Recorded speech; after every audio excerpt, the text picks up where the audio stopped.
Today though, I'm going to show you how to make a simple box like this out of aromatic cedar, also known as eastern red cedar, which grows as an invasive in the Great Plains. This wood starts with this beautiful purplish reddish grain to it, but when it's exposed to the sun, it quickly fades and just kind of becomes tan.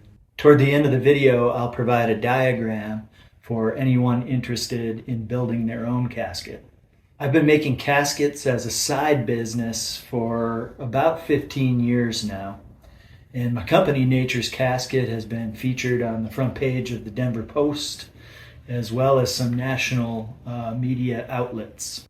I built this shop from the ground up, both for my casket biz and as a staging area for my remodel projects. My wife would prefer to turn it into a yoga studio at some point.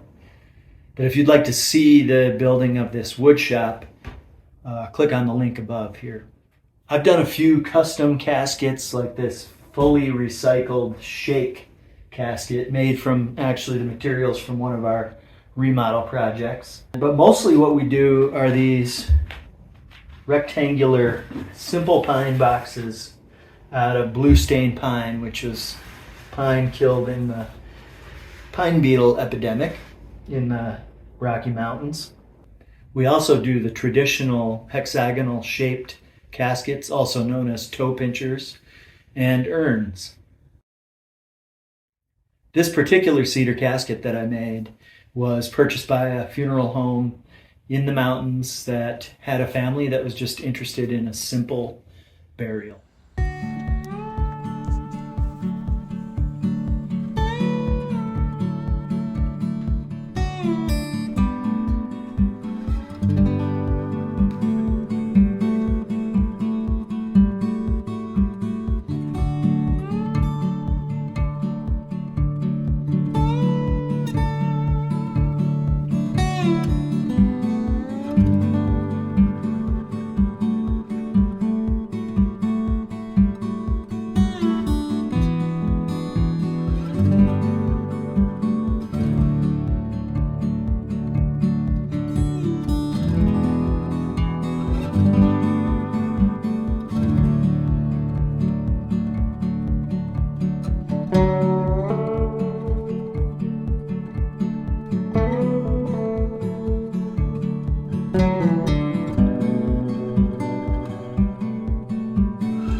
I'm probably winding down this business in the next couple years, so maybe my wife will get her wish and this will be a yoga studio soon.